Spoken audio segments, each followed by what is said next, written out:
All right, continuing chapter 1, we're going to talk a bit more about energy now. And if we think about everything that's matter, we said matter is solid, liquid, and gas. In those, all of those are made of particles, right? The air is made of different gases: oxygen, carbon dioxide, water, whatever's in the air. A glass of water contains a bunch of different water molecules, and so on. In each of these substances, the particles are always moving. Even in the solid, when the particles are in fixed positions, they're vibrating quickly in those fixed positions. So, because of this, matter basically always has some type of energy. Now, the amount of energy that a particle has is based on how fast, the speed at which the particles are moving, or how fast they're moving around. So there's this relationship between matter and energy that always exists. Okay, so the basic definition of energy is the ability to do work.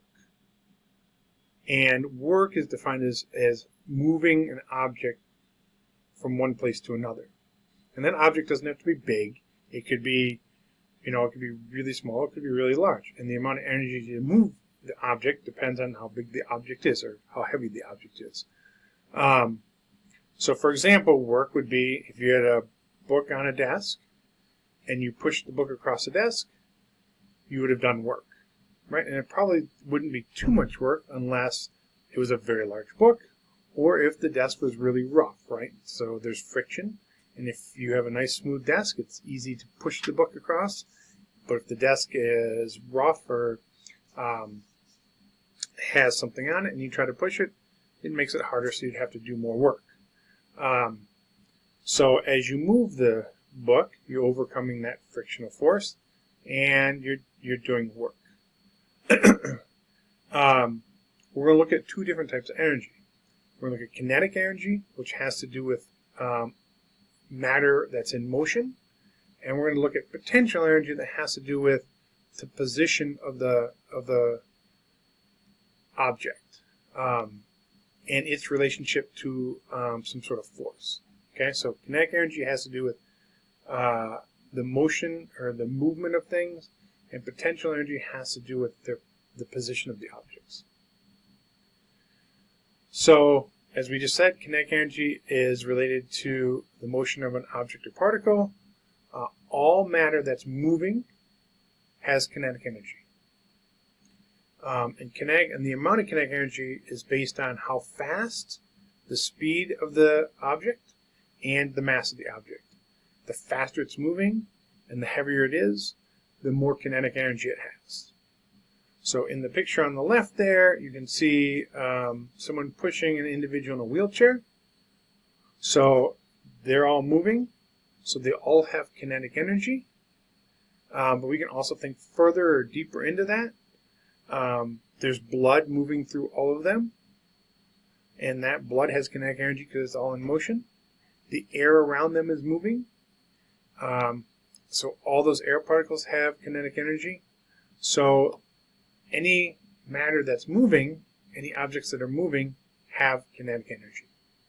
Okay? And temperature is an odd thing when you start to think about it scientifically, but basically temperature is a measurement of the average kinetic energy of particles in a substance. So for example, if you've got a glass of water that's just came out of the tap and it's kind of cold, the water molecules in there have a certain temperature, have a certain amount of kinetic energy. If I put it in the microwave for a minute and take it back out, the water has now heated up, it's gained energy, and those molecules are now moving faster. So temperature is a measure of how fast and the kinetic energy of the particles that are in the substance. Okay, so if we talk about states of matter, solid, liquid, and a gas, as we talked about in the last section, there's attractive forces that hold these particles together. When you have a solid, the particles don't have much energy, so the temperature is low. As we go to a liquid state, the particles now have gained some energy to overcome the attractive forces, so that means the temperature is a little bit higher. And then if we go to the gas phase, the particles have gotten enough energy to overcome the attractive forces completely. That means the temperature is even higher. So if we look at a substance like water, in the solid state, the liquid state, and the gaseous state, the solid state, the temperature is going to be lowest because it has the lowest amount of energy. The liquid state, the temperature is going to be a little bit higher because it's got more energy than the solid state. And then the gas phase, the temperature is going to be the highest of the three because that's where it has the most energy. So if I get two substances that are, or two objects that are different temperature, and I bring them together, and they're in contact with each other, the heat from the one that's higher temperature is going to transfer to the one that's lower temperature, and at some point, if you let them stay together long enough, the temperature of the two will be identical. So if I take two pieces of metal, a cold one and a hot one, and I bring them together, the hot one is going to transfer heat to the cold one, and the temperature of the two will ultimately end up being the same, meaning the colder one has gained energy and the temperature has gone up, and the one that was hotter initially has lost energy and the temperature has gone down. Okay, that transfer of energy is called heat. Okay, so a transfer of energy is called heat. Heat isn't an energy in itself, but heat is when you transfer energy from one object to another object, or one substance to another substance.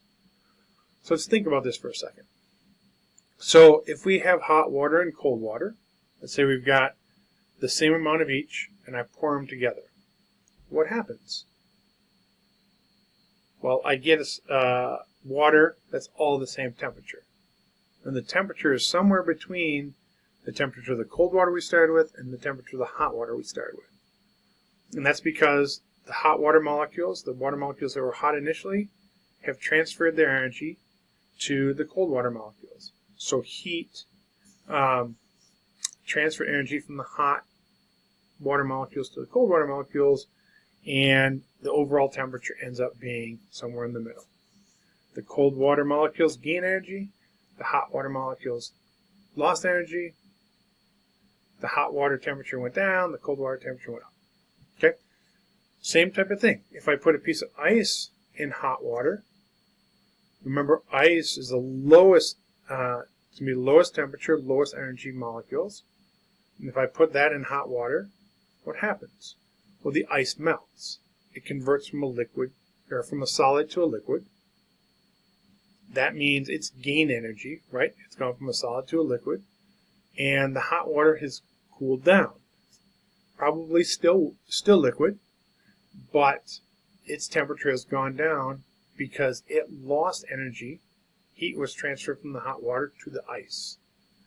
It caused the ice to melt, but overall, the water that was ice, that temperature has gone up. And the hot water that we started with, temperature has gone down. Again, we end up at some temperature between the two, and heat was transferred from the hot water to the ice. Last example. What if you put your hand on a hot stove? Obviously you go, ouch, and it burns a little bit. And that's because that hot stove and your colder hand, when you put your hand on the hot stove, heat transferred from the hot stove to your hand. So theoretically, your hand cooled down that hot stove a little bit, but that hot stove increased the temperature of your hand a lot of bit, and you got a little burn, or hopefully a little burn, and not too major burn, right? But when you bring two things together that are different temperatures, energy from the hot object transfers to the cold object in the form of heat. Right, so let's talk about potential energy for a minute. So potential energy is related to the object's position or composition. We'll talk about composition in a second. Potential energy is considered energy that is stored. For example, if I have a ball that's sitting on top of a hill and it's not moving, it has potential energy because it has the potential to roll down the hill. Okay? It's in an unstable position, so if I gave it a little push, it would naturally roll down the hill. So that ball is said to have potential energy. Okay? It has energy because there's gravity that's attracting it down the hill. Right, so at the top of the hill, the ball has all potential energy and it's not moving. So it doesn't have kinetic energy, right, because it's not moving. When I push the ball out of it, it starts to move. Initially, it's moving pretty slowly and it's still toward the top of the hill. So it has a lot of potential energy still, but because it's moving, it's now getting some kinetic energy. So when the ball, when it wasn't moving, it was all potential energy. Now that it's moving, some of that potential energy has converted to kinetic energy as it rolls down the hill. As it gets farther and farther down the hill, more and more of the potential energy that it had has converted to kinetic energy, and it's moving faster and faster. At the bottom of the hill, the potential energy is gone, and the ball rolls to a stop. What has happened is some of that energy has now gone into the ground because there's friction that slowed it down and heated up the ground. I'm not going to go too far into that, but when we have potential energy, we have some sort of force that's acting on the object. In the case of the ball, it was gravity. It was pulling the object down. We can also think of two magnets, right? Two opposite pole magnets that are held apart. You can feel them trying to pull toward each other. Or if you got their poles together, you can feel them trying to push away from each other. That's potential energy also. That's a magnetic force that's trying to pull them together or push them apart. And you have to hold them in position or else they'll get pulled together or pushed apart. Okay, that's also potential energy. So potential energy has to do with positions of things and forces that act on them. And we can convert potential energy to kinetic energy if we let those forces act on those things, like gravity. We also said potential energy occurs from the composition of a substance. Okay, the picture we have here, that molecule that has C's and H's, carbons and hydrogens, that is octane. Octane is the main component in gasoline. And we say that molecules have potential energy because if we take octane and burn it or combust it, it produces energy. Okay, so molecules have potential energy because of the composition, what elements are in it and how they're bonded together. And we can get some of that energy back by doing, or we can get them to release energy by performing reactions with them. Combustion is a type of reaction. Combustion is just a combination with oxygen. So if we take octane